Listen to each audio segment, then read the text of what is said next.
Nanti komisi setelah turun disposisi dari pimpinan baru Bapak. Faktanya kemarin bisa ditemui, hari ini bisa temui nggak? Kami nggak tahu ya kalau pimpinan kami. Nah, Anda memenuhi kami kan dalam rangka mewakili untuk menjelaskan kan? Masa kami suruh berdiri kayak gini? Lihat DKY ya, DKY kayak gini nih. Karena tidak mungkin ada tamu istana kalau belum lolos screening. Nah, kalau sudah lolos screening, sudah tahu ini terkait JI, kok diterima? Kok saat itu Pak Jokowi nggak ngelapor ke polisi? Harusnya kan Pak Jokowi langsung lapor.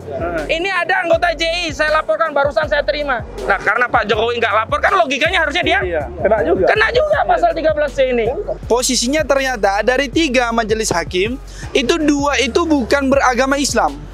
Gitu. Sementara dakwaan-dakwaan yang terdapat di dalam proses persidangan ini yang didakwakan kepada ustadz-ustadz yang 3 ini bahasa-bahasa khas Islam. Dan kami mohon doa dari ada semua ya, seluruh kaum muslimin, mudah-mudahan ya Allah menggerakkan hati hakim yang akan menyidangkan ini dan akan diganti ya, itu hakim yang akan memberikan putusan yang objektif, yang berdasarkan kebenaran dan berdasarkan keadilan, sehingga insya Allah mereka akan memutuskan membebaskan ketiga ustadz kita dan mungkin ustadz-ustadz lainnya yang saat ini masih berada di tahanan Densus 88. Nah, Bapak minggu kemarin sudah membuat surat kan ya, tanggal 23. Iya, hari ini kami pengen ditemui, siapa yang bisa menemui, nggak harus pimpinan. Begini Pak, nah itu surat Bapak sekarang udah di pimpinan kami. Tunggu disposisi siapa yang menerima Bapak untuk audiensi. Nah, nanti kan kalau sudah ada disposisi dari pimpinan, nanti Bapak kemarin aja enak langsung sama Pak Mulyadi ya? Nah, kalau itu kan Bapak kan itu dadakan ya. Sebenarnya udah ada surat juga itu.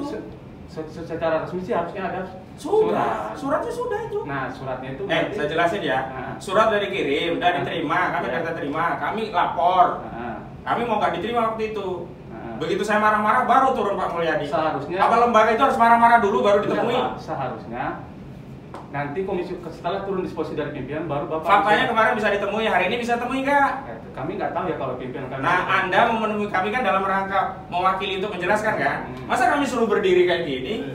Pak, kan saya bilang tadi Pak. Itu ada ruangan kosong nggak kepake. Pak, itu nanti pakai rapat Pak. Mana rapatnya sekarang jam 2 itu kan ada rapat di situ. Jam berapa? Jam 2. Ini sekarang masa kami diterima gini, nggak ada kursi sama sekali? Lihat DKY ya, DKY kayak gini nih. Bismillahirrahmanirrahim. Assalamualaikum warahmatullahi wabarakatuh. Waalaikumsalam warahmatullahi wabarakatuh. Alhamdulillah pada siang hari ini kami dari tim advokasi Bela Ulama Bela Islam, tim advokasi dari Ustadz Farid Ahmad Uqbah, Ustadz Anung Alhamad, dan Ustadz Ahmad Zain An-Najah. Di kanan saya ada Bang Deddy Suardadi, kiri saya ada rekan Rizky Fatamazaya dan rekan Anwar. Ada juga 2 lagi tadi yang sudah aktivitas yang lain. Pada pokoknya hari ini kami mendatangi gedung Komisi Yudisial Republik Indonesia. Berkaitan dengan apa? Ada 2 agenda. Yang pertama memang kami sudah memberikan surat tembusan, surat yang sebelumnya kami kirimkan kepada Ketua Pengadilan Negeri Jakarta Timur perihal permohonan pergantian hakim yang hari ini menangani perkara Ustadz Farid Ahmad Uqbah, Ustadz Anung, dan Ustadz Ahmad Zain An-Najah. Kenapa kami meminta agar hakim diganti begitu? Awalnya sih sejak awal kami sudah melihat ada gelagat hakim ini tidak independen, tidak imparsial, memihak, dan terutama tidak menguasai norma-norma agama, karena di sepanjang dakwaan yang dilakukan oleh jaksa penuntut umum terkait kasus terorisme ini kan aktivitas dakwah Islam, syariat Islam, jihad, dakwah, khilafah, nubuwah, dan berbagai terma-terma yang itu merupakan ajaran Islam, fikih Islam. Dan baru kita ketahui ternyata ada 2 yang non-muslim ya. Jadi kami khawatir majelis ini tidak memahami ajaran Islam yang agung dan kemudian nanti malah memberikan pertimbangan bahwa benar ajaran Islam itu ada kegiatan terorisme. Berbahaya sekali. Dan ini berbahaya buat majelis hakimnya. Karena itu kami punya niatan untuk menyelamatkan majelis hakim ini ya, yang tidak memahami ajaran Islam, terminologi-terminologi atau terma-terma Islami, fikih Islam, agar apa? Dia tidak keliru mempertimbangkan perkara ini, apalagi nanti memberikan vonisnya. Jadi terlihat kasus ini kan misalkan Ustadz Farid Ahmad Uqbah ya, seluruh kegiatan Ustadz Farid ya, dari jamaah yang emak-emak ya, ada yang di Cinere, ada yang di termasuk Bekasi, ada yang di mana itu Bogor dan beberapa wilayah yang lainnya, termasuk Cibubur ya, itu dinarasikan sebagai satu kegiatan terorisme. Jadi perlu kami sampaikan bahwa ustadz kita itu dituduh dengan 3 pasal ya. Pertama 13C, kedua 12B, yang ketiga 7 ya. Pasal 7 yang pertama sih sebenarnya, cuman urutan saja ya. Jadi ustadz kita itu dianggap menyembunyikan tindak pidana terorisme, dianggap merekrut untuk korporasi terorisme, bahkan dianggap ya terlibat dalam terorisme itu sendiri. Nah karena itu kemarin kami melihat, oh ini kalau diterus-teruskan bahaya ini. Bukan bahaya buat ustadz kita, bahaya buat hakim tadi. Karena hakim yang tidak memahami terminologi Islam bisa salah, keliru memahami. Kan putusan itu ada 3 ya. Ya, keputusan yang benar dan diputus dengan benar. Keputusan yang benar diputus dengan salah. Khawatirnya yang ketiga, salah memahami dan salah memutus pula. Nah, langkah untuk menyelamatkan majelis itu kan kita minta ya agar diganti majelis yang paling tidak punya latar belakang Islam yang bisa memahami fikih-fikih dan terminologi Islam. Jangan sampai kalau sudah disebutkan Ustadz Farid berdakwah, ya memperjuangkan syariat Islam, menginginkan khilafah nubuwah, langsung, itu memenuhi unsur terorisme itu. Kan ngaco kayak gini. Bahaya sekali seperti ini. Makanya tadi kami datang ke KAI untuk memberitahu perkembangan persidangan seperti yang kami rasakan, termasuk kami ingin tahu hasil pemantauan KAI itu seperti apa. Karena sebelumnya kita sudah pernah kirim surat agar dikirim pemantau dari KAI untuk mengawal kasus Ustadz Farid Okbah dan ustadz-ustadz yang lainnya ini. Dalam audiensi yang lalu, KAI mengatakan siap akan dikirim ya. Nah, ya itu yang pertama. Yang kedua memang kita juga mau kasih berbagai perkembangan kasus ini kepada KAI karena KAI kan juga bisa melakukan tindak-tindakan seperti Bang Deddy sampaikan dulu kan bisa mengeksaminasi putusan. Karena dasar-dasar pengaitan Ustadz Farid Ahmad Okbah, Ustadz Anung, Ustadz Ahmad Zain itu kan berdasarkan putusan. Putusan di 2008 ya, Pengadilan Negeri Jakarta Selatan. Yang ternyata di situ menetapkan JI, Jamaah Islamiyah, sebagai korporasi terorisme. Padahal tidak muncul dakwaan dan petitumnya ya ibaratnya begitu. Kok tiba-tiba muncul? Ya muncul deklarasi bahwa JI itu organisasi terorisme, kan aneh ini. Dan lucunya kalau memang sejak 2008 JI itu sudah jadi korporasi terorisme, sejak itu pula sudah diketahui Ustadz Farid Ahmad Okbah ini adalah bagian dari JI, katakanlah demikian. Ini kan tuduhan-tuduhan semua. Tapi kenapa kok Ustadz Farid Ahmad Okbah diterima Presiden Joko Widodo? Apakah kemudian Presiden Joko Widodo nanti akan didakwa oleh jaksa menyembunyikan terorisme, kena pasal 13C juga? Iya, betul. Iya kan? Kalau ada wika gitu, Pak. Kalau loginya begitu, Saudara Joko Widodo juga bisa kena pasal 13C Undang-Undang Nomor 5 Tahun 2018 tentang tindak pidana terorisme karena apa? Menyembunyikan informasi terkait terorisme. Termasuk Pak Mahfud MD kan? Termasuk Pak Mahfud MD. Kenapa? Karena tidak mungkin ada tamu istana kalau belum lolos screening. Nah kalau sudah lolos screening, sudah tahu ini terkait JI, kok diterima? Kok saat itu Pak Jokowi nggak ngelapor ke polisi? Harusnya kan Pak Jokowi langsung lapor. Ini ada anggota JI, saya laporkan barusan saya terima. Nah karena Pak Jokowi nggak lapor, kan logikanya harusnya dia kena juga pasal 13C ini. Lingkungan istana itu kena semua. Kena semua begitu. Pasti melalui screening mereka kan? Iya, screening mereka paling nggak pasal 55, 57 atau kalau di Undang-Undang Terorisme pasal 15-nya lah. Kan kalau di Undang-Undang Terorisme turut serta atau ikut perbantuan itu pasal 15. Yang ancaman pidananya sama loh. Jadi Pak Jokowi kalaupun itu hanya turut serta, pidananya juga penjara seumur hidup.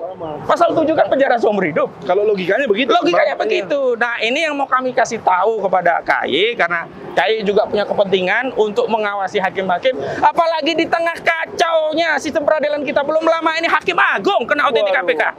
Hakim Agung. Siapa namanya itu?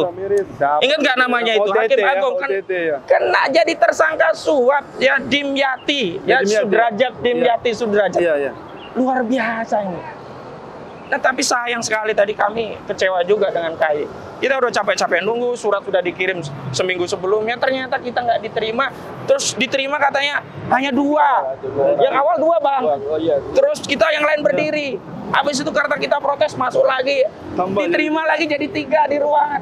Ya Allah, kita ini bayar pajak, ini kan lembaga yang melayani rakyat, yang seharusnya mengangkat harkat kedudukan hakim biar lebih baik. Justru harusnya KAY terima kasih, ini ada aduan masyarakat, berarti kita peduli. Kalau kita nggak peduli, bodoh-bodoh amat nih hakim rusak juga silakan. Justru ini kan kita kasih sarana KAY untuk menunjukkan kepada publik, ini loh kinerja KAY memperbaiki lembaga kehakiman hakim-hakim seperti ini, diantaranya dengan menerima setiap keluhan masyarakat dengan baik, ya kan? Beresponnya dengan cepat. Fungsi KAY. Tapi ya sudahlah, tadi kami nggak mau berdebat, akhirnya kami bilang, udahlah kita bikin jadwal lagi Selasa depan. Yang penting kami bisa diterima. Tadi ada 2 orang lagi, kita 6 orang full bisa datang. Mudah-mudahan sih Selasa depan kita bisa 20 orang gitu ya datang ke KAY gitu ya. Apa karena kita sedikit ini ya?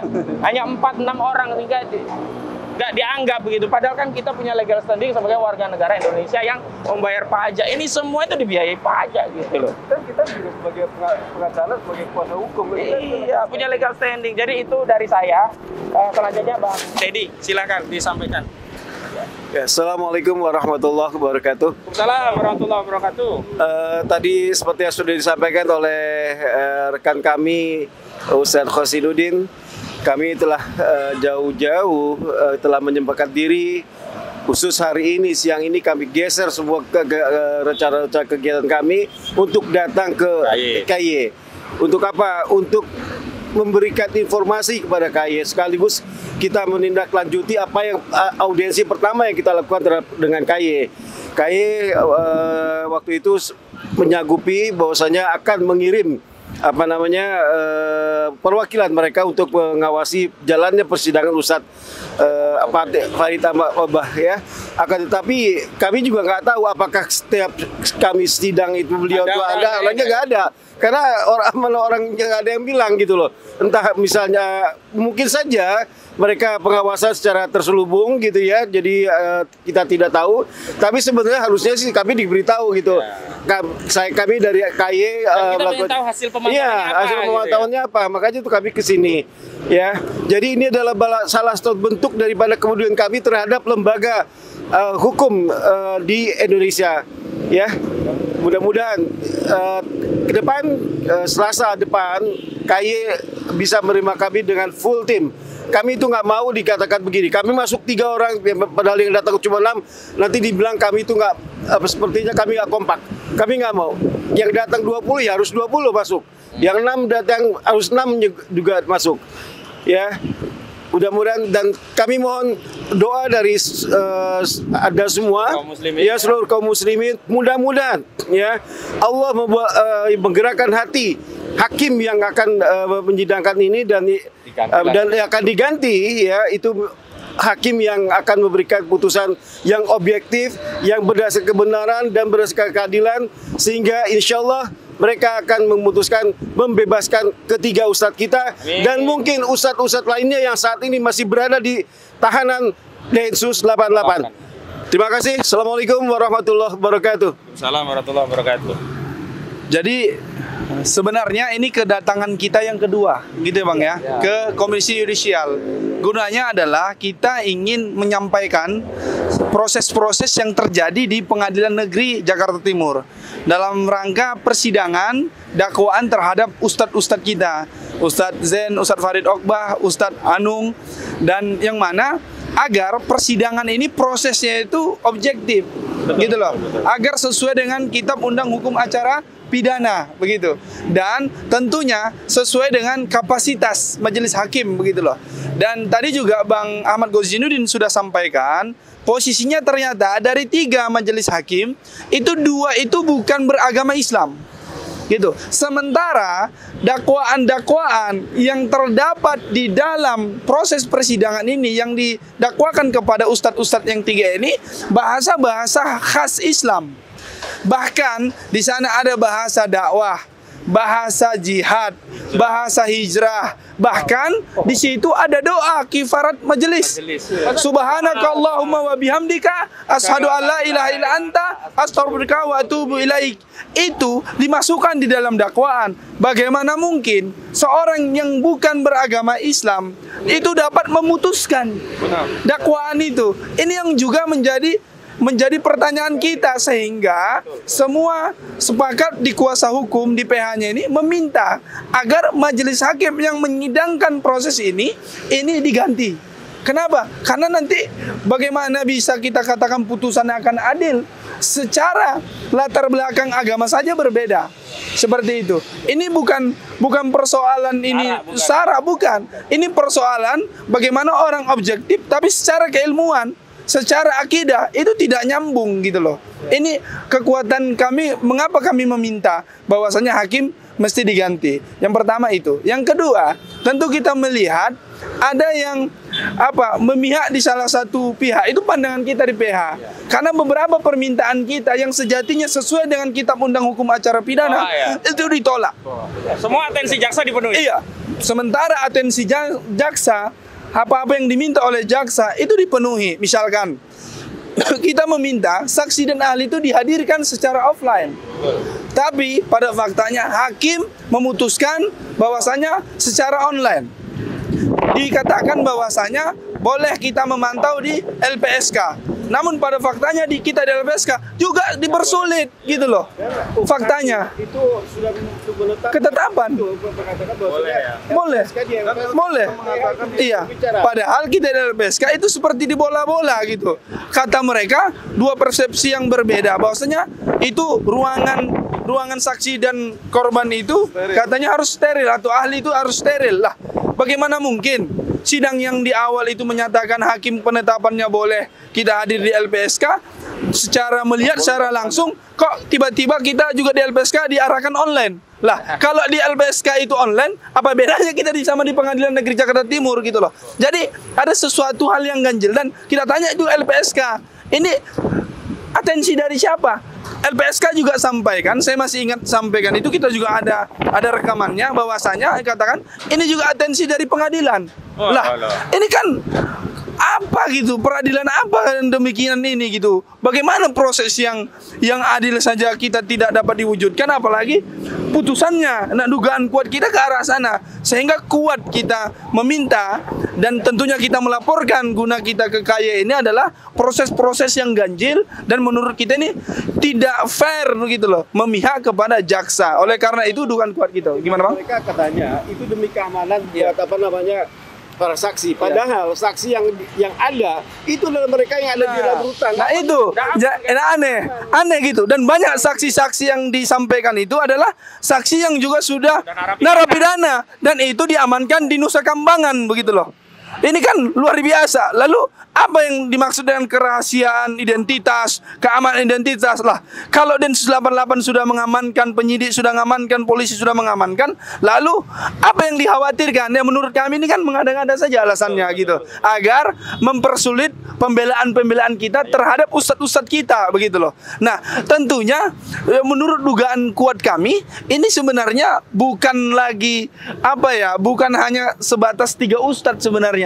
Adapun pembelaan kita ini bukan hanya sebatas ustadz. Ustadz juga kita akan membela hak-haknya, tapi ajaran Islam itu sendiri gitu loh. Jangan sampai bahasa terminologi Islam, agar jangan bahasa khas Islam, dakwah, syariah, hijrah ini difobiakan gitu loh. Jadi jangan sampai negara ini Islamofobia gitu loh. Ini kan ngeri banget gitu loh. Ini ngeri banget dah. Dan setidak-tidaknya ini sinyal gitu loh. Jadi kalau ada orang yang bangga dengan Islam, ada orang yang semangat mendakwahkan Islam, jangan-jangan nanti dicap teroris, dikatakan radikal, kena dengan hampir sama dengan 3 ustadz ini. Sehingga apa?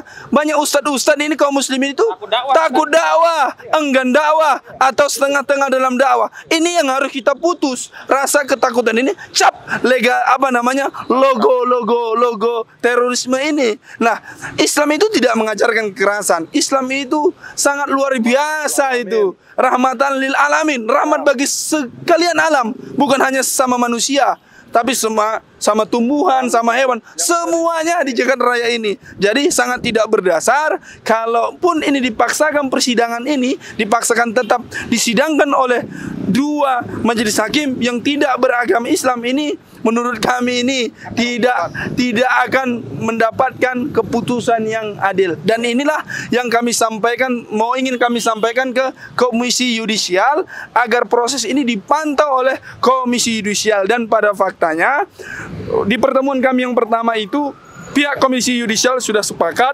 untuk memantau persidangan ini dan mengirim timnya untuk memantau di setiap persidangan. Itu mengkonfirmasi. Mudah-mudahan pekan depan lagi kita dapat diterima all tim agar kita dapat menyampaikan apa-apa saja fakta di lapangan. Jangan sampai kejadian di Pengadilan Negeri Jakarta Timur adapun yang di LPSK itu terulang kembali. Dan itulah fungsinya adanya KY. Kalau tidak lagi fungsi namanya KY, berarti namanya disfungsi. Kalau disfungsi, maka apa gunanya KY, kan begitu. Mudah-mudahan tapi kita tetap menyampaikan apa yang semestinya kita sampaikan. Itu untuk awalan dan penyampaian di dalam forum ini. Ya, mungkin dari saya hanya menyampaikan dari kekecewaan kita ya. Sudah sampai sejauh ini di sini menunggu lama juga tidak ada ya sambutan begitu. Yang dari awalnya kita melakukan audensi. Lagi-lagi kita sangat kecewa. Mohon kepada KY agar memperhatikan lagi atensi di kantornya, layanannya. Tolong kembalikan kepada misinya yang cepat, tepat, dan humanis itu di mana letaknya begitu. Tolong ya itu ditindaklanjuti agar kita masyarakat Indonesia ini percaya dan sangat yakin lah Komisi KY ini lebih independen begitu. Terima kasih, mungkin itu saja dari saya. Mungkin saya kembalikan lagi kepada Bang Ahmad.